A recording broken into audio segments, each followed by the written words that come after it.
Hello guys, welcome back. എല്ലാവർക്കും നമ്മുടെ വിഷു വ്ളോഗിലേക്ക് സ്വാഗതം. വിഷു പ്രമാണിച്ച് നമ്മൾ ആദ്യമേ പോയത് വിഷു കോടി എടുക്കാൻ വേണ്ടിയിട്ടായിരുന്നു മാവേലിക്കര അയ്യപ്പാസിലേക്ക്. അവിടെ ഇപ്പോൾ ഡിസ്കൗണ്ട് സെയിൽ നടക്കുകയാണ്. അങ്ങനെ എല്ലാവർക്കും ഒന്നും എടുക്കുന്നില്ല, ചേച്ചിക്ക് മാത്രം ഒരു ടോപ്പ് എടുക്കാൻ വേണ്ടിയിട്ടായിരുന്നു നമ്മൾ എല്ലാവരോടും പോയിട്ടുണ്ടായിരുന്നത്. ഈ ഒരു ലോട്ടസ് പ്രിന്റ് ഉള്ള ഒരു ടോപ്പ് എല്ലാവർക്കും ഇഷ്ടപ്പെട്ടിട്ടുണ്ടായിരുന്നു. പക്ഷേ അതൊരു ട്രഡീഷണൽ വെയർ ആയതുകൊണ്ടും എല്ലാ ഒക്കേഷനിലും ഇടാൻ പറ്റാത്തതുകൊണ്ടും അത് എടുത്തിട്ടില്ലായിരുന്നു. വേറൊരു ടോപ്പായിരുന്നു നമ്മൾ എടുത്തിട്ടുണ്ടായിരുന്നത്. ഈ വിഷുവിനൊക്കെ എത്രത്തോളം ആൾക്കാർ പുത്തൻ തുണി എടുക്കുന്നതെന്ന് എനിക്കറിയത്തില്ല. പക്ഷെ നമുക്ക് വിഷു എന്ന് പറഞ്ഞ ഒരു സ്പെഷ്യൽ ഫീലിംഗ് ആണ്.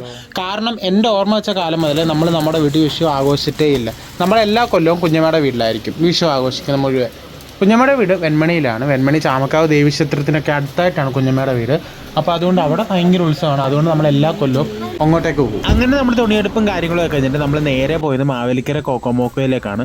മാവേലിക്കര ഇങ്ങനെ ഒരു കഫേ ഉണ്ടെന്ന് മാവേലിക്കരക്കാർക്ക് പോലും ഒട്ടുമിക്ക പേർക്കും അറിയത്തില്ലായിരിക്കും. ഞാനവിടെ ആദ്യമായിട്ടാണ്, പക്ഷേ എനിക്ക് ഒരുപാട് ഇഷ്ടപ്പെട്ടു. കാരണം അവിടുത്തെ ആംബിയൻസും അടിപൊളിയായിട്ട് ഡെക്കറൊക്കെ ചെയ്ത് ഒരു കൊച്ചി വൈബൊക്കെ കിട്ടുന്ന തരത്തിലുള്ള ഒരു കഫേ. പിന്നെ നമ്മൾ അവിടെ ചെന്ന് ഓർഡർ ആക്കി എടുക്കുന്ന സമയം കൊണ്ട് നമ്മൾ അവിടുന്ന് കുറച്ച് ഫോട്ടോസും വീഡിയോസും ഒക്കെ എടുത്ത് അപ്പോഴത്തേക്ക് നമ്മുടെ ഫലൂഡയും ഷെയ്ക്കും ബർഗറും റോളും ഒക്കെ ഇങ്ങ് എത്തിയിട്ടുണ്ടായിരുന്നു. ഇതെല്ലാം കൂടെ കണ്ടിട്ട് ധോനിക്ക് അതിലൊക്കെ ഒന്ന് കൈയിടാൻ പറ്റാഞ്ഞിട്ട് അവിടെ കിടന്ന് ഭയങ്കര ബഹളം വെപ്പൊക്കെ ആയിരുന്നു. അങ്ങനെ നമ്മൾ അവിടെ നിന്ന് ഇറങ്ങി പിറ്റേ ദിവസം രാവിലെ നമ്മളെല്ലാവരും കാണി കണ്ട്. നിങ്ങളും കണ്ടിട്ട് വാ.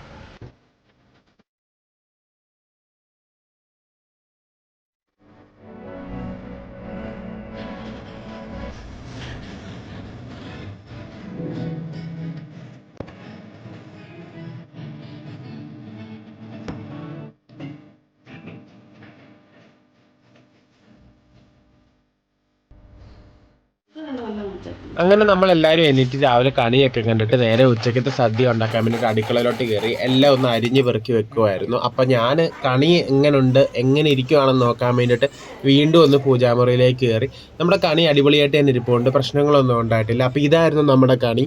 പഴവും പച്ചക്കറിയൊക്കെ വെച്ചിട്ട് ഒരു സിമ്പിളായിട്ടുള്ളൊരു കണിയായിരുന്നു, പക്ഷെ അടിപൊളിയായിരുന്നു കാണാനായിട്ട്. പിന്നെ നമ്മൾ വീണ്ടും അടുക്കളയിലേക്ക് തന്നെ തിരിച്ചു വന്നു. അപ്പോൾ ബാക്കിയുള്ള കറികളുടെയൊക്കെ പ്രിപ്പറേഷൻസ് ഒക്കെ ഇങ്ങനെ നടന്നു പോകുന്നുണ്ടായിരുന്നു. പിന്നെ ഈ ഒരു സാധനം ഉള്ളതുകൊണ്ട് അരിയലൊക്കെ പെട്ടെന്ന് തകൃതിയായിട്ട് നടന്നുകൊണ്ടിരിക്കുന്നുണ്ടായിരുന്നു.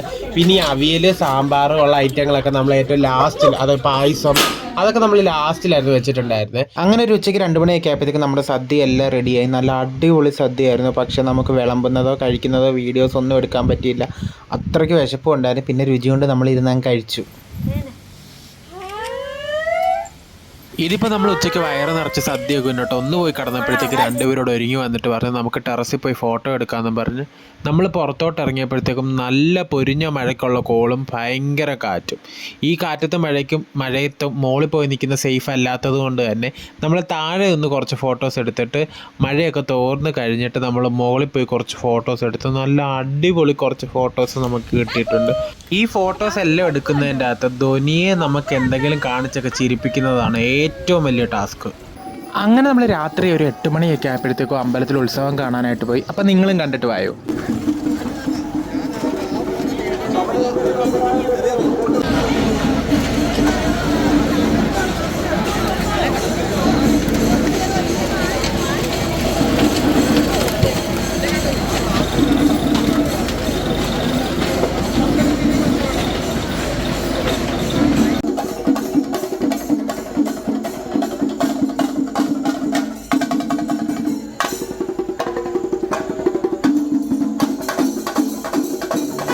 ചാമക്കാവ് അമ്പലത്തിലെ ഉത്സവത്തിൻ്റെ ഏറ്റവും വലിയ പ്രത്യേകതയാണ് അക്കരയിൽ നിക്കരയിലേക്ക് കെട്ടുകാഴ്ചകൾ കൊണ്ടുവരുന്നത്. ഇത്രയും ജനങ്ങൾ ആ ഒരു കാഴ്ച കാണാൻ വേണ്ടിയിട്ട് മാത്രമാണ് നോക്കിയിരിക്കുന്നത്.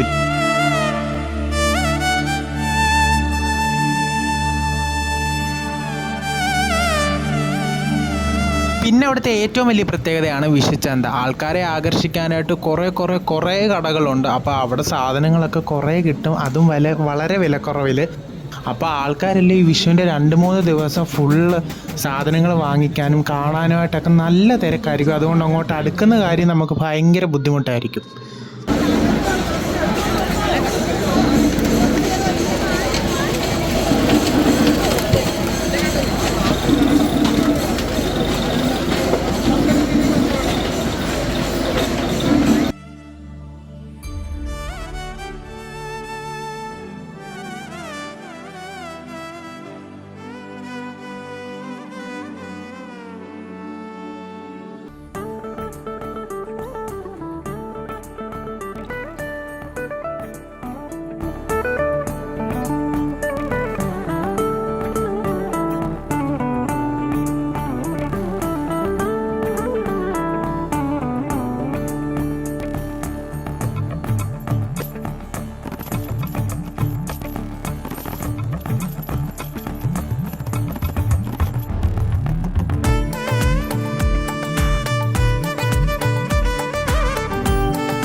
കണ്ടില്ലേ, ഇതുപോലെ നല്ല തിരക്കായിരിക്കും. കച്ചവടക്കാർക്കിടയിലാണെങ്കിലും അല്ലെങ്കിൽ ഉത്സവത്തിൻ്റെ ഇടയ്ക്കാണെങ്കിലും ഒക്കെ നല്ല തിരക്കായിരിക്കും. വണ്ടി കൊണ്ടൊക്കെ ചെന്ന് അതിൻ്റെ ഇടയ്ക്ക് വെട്ടാ തീർന്ന്.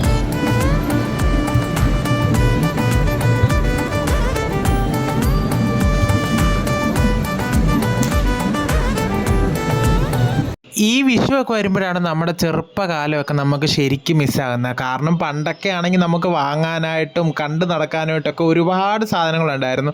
പക്ഷെ നമ്മളിപ്പോൾ മെയിനായിട്ട് ഉത്സവപ്പറമ്പിൽ പോകുന്നതിൻ്റെ മെയിൻ ഉദ്ദേശം എന്ന് പറഞ്ഞാൽ ബജിയോ സർബത്തോ ഒക്കെ കുടിക്കാൻ വേണ്ടിയിട്ട് മാത്രമായിരിക്കും. അങ്ങനെ നമ്മൾ ഉത്സവമൊക്കെ കണ്ട് നടക്കുന്നതിൻ്റെ ഇടയ്ക്ക് നമ്മുടെ നാട്ടിലെ പിള്ളേരെയൊക്കെ കണ്ട് പിന്നെ അവരുമായിട്ട് കുറച്ച് നേരം സംസാരിച്ചൊക്കെ ഇരുന്ന ശേഷം നേരെ വീട്ടിലേക്ക് പോകുന്ന സദ്യയുണ്ട്. കണ്ടിട്ട് വാ.